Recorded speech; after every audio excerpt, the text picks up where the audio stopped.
Hello everyone, it's Silver. This is Farmagia. Yeah, that's how the game pronounces it.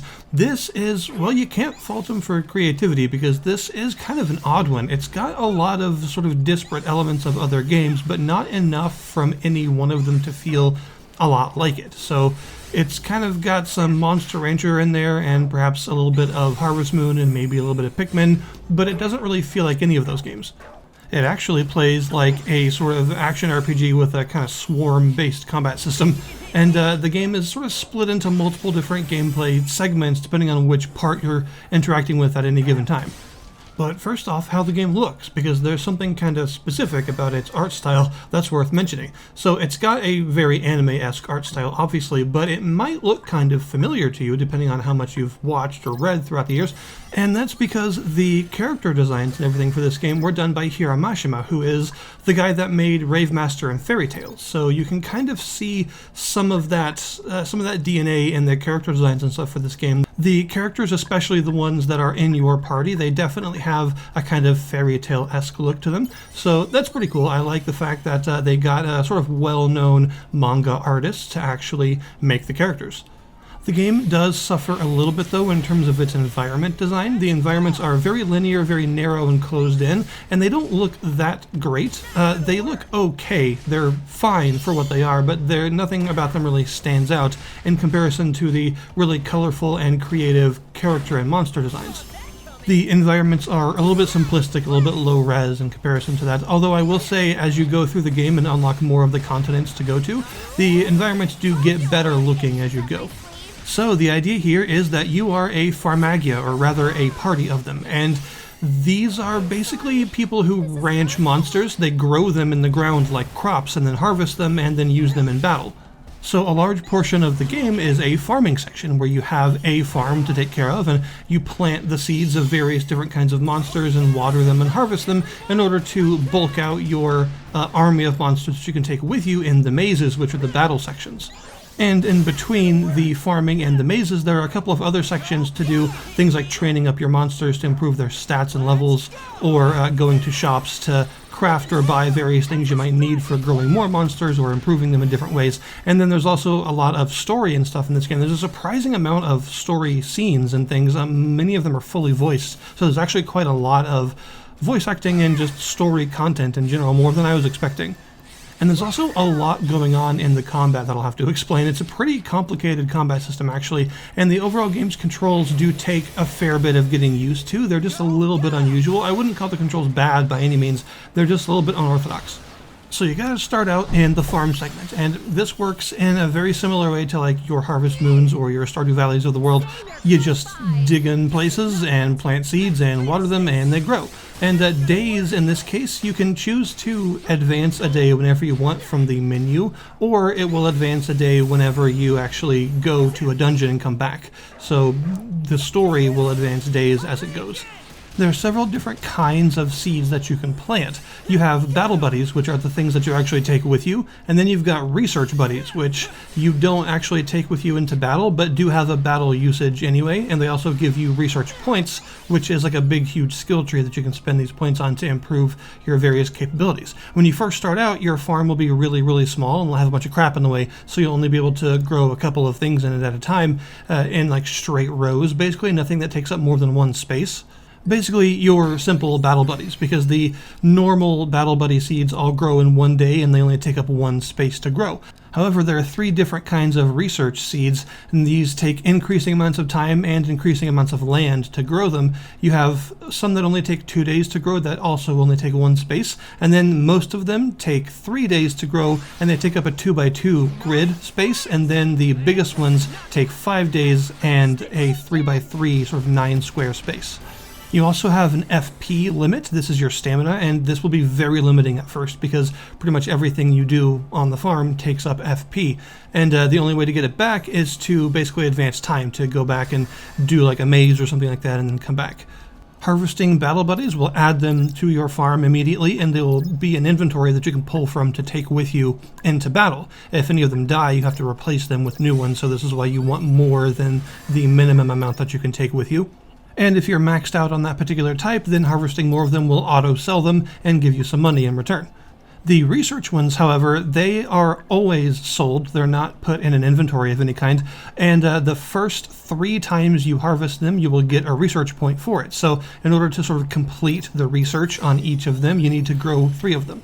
When you're actually going into battle, you have the 4 face buttons are actually what control what types of buddies you have with you, the A, X, Y, B buttons. And specific types of buddies are assigned to each button. They will always be on that same one. So your X button is always your melee attack ones, your Y button are your ranged, A is support, and B are formation, which work a little bit different.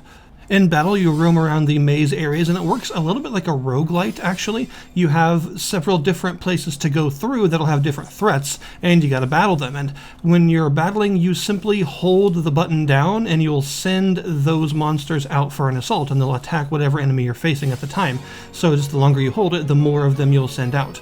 But these basic attacks are far from the only thing that you'll be doing. These are your sort of bread and butter damage dealers, but there's a lot more to it than that. For one, every enemy has a certain type of buddy that they're weak to, and if you attack them with that buddy, then it will decrease their sort of like a break gauge much faster. When this gauge is completely empty, you can do a sort of fusion attack where you fuse all of a specific type of buddy together, and they do a big sort of, it's called a unite attack, or a blitz. You can do these anytime you want to, but when you do them when the target's break gauge is at 0, then they'll get broken, and you can do a big sort of overrunning all-out attack on them that does a huge amount of damage and usually finishes them off or gets them close.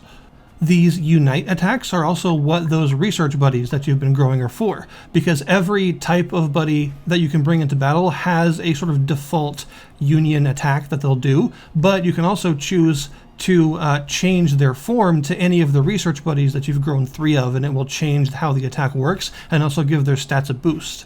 Now, you yourself take direct damage. You have a health gauge, but all of your buddies also have health, but you can't see it, which is sort of frustrating. They don't have health gauges that you can see. They flash red if they're at critical health, but that's the only real feedback you get. You also take kickback damage if any of your buddies take damage, so you cannot use them as meat shields, because as soon as they get hurt, so do you.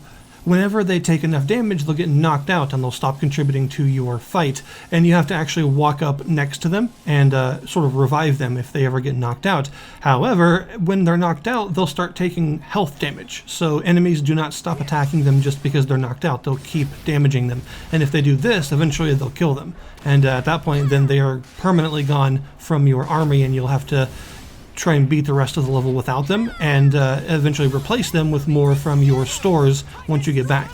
Buddies that are not currently assaulting an enemy, they're just passively following you around, they don't take damage. They will automatically dodge any attacks that come their way, but as soon as you start using them for something, that's when they become vulnerable to damage, except for formation buddies, because the formation ones, they move a little bit faster and they respond faster when you turn and stuff, and they deal damage just by existing. So they are basically always in attack mode, which means they also always take damage no matter what.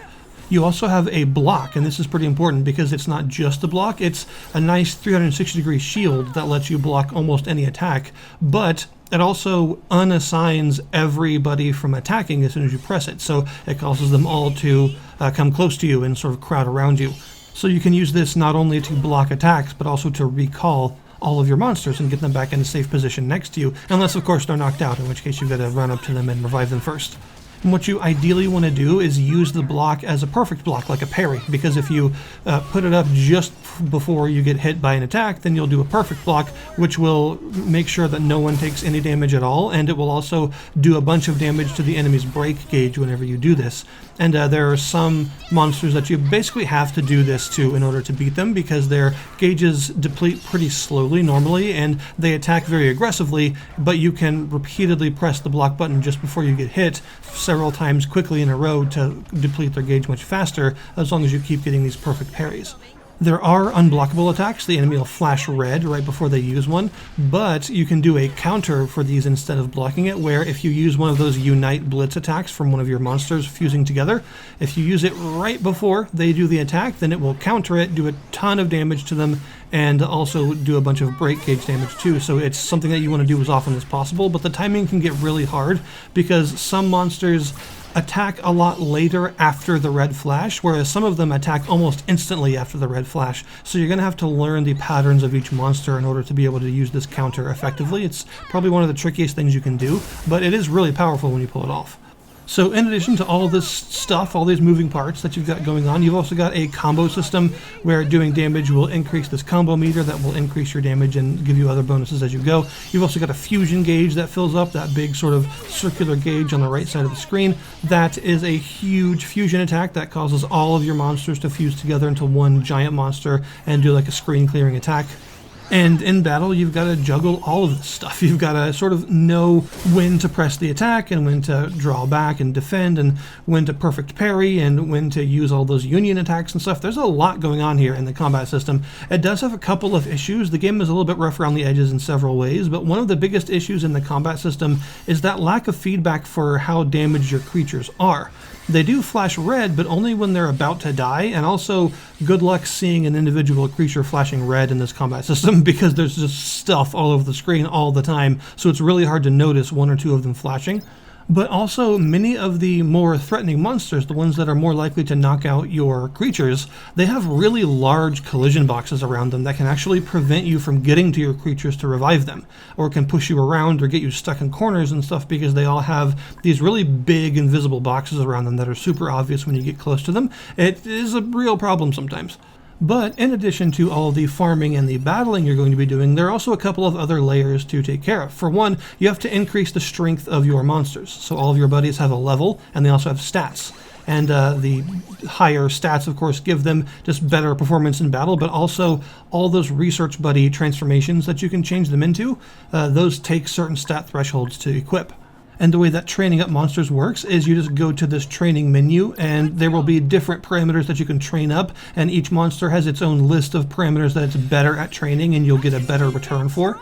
But every increase needs these different jellies that you can find, and the higher a level you get, the more rare and advanced jellies you need to continue training them. So you will be limited to what level you can raise each of your creatures to based on how many of these you have.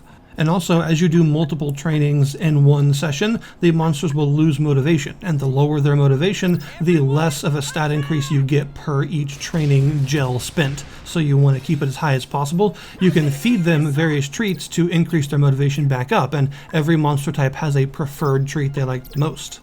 There's also another little bit of Harvest Moon kind of hanging off the side here, which is in the sort of social elements when it comes to the elemental spirits. So you'll find various elemental spirits around the world during the story. And you can, well, they have like a relationship meter, a sort of 10 heart large relationship meter. And you can talk to them and give them gifts, and each one has their own specific gift they like the most. And they have various story scenes that you can get once you get to certain thresholds, and they all will give you one of those big, huge fusion attacks, as well as a bunch of passive benefits for increasing their relationship levels, usually including making that fusion attack stronger. So there is a little bit of like a social semi-element, but not in terms of party members. Instead, it's about these spirits. So it's definitely a relatively inventive game. It is, like I said, rough around the edges and it's got some problems, but I do find myself enjoying it more often than not.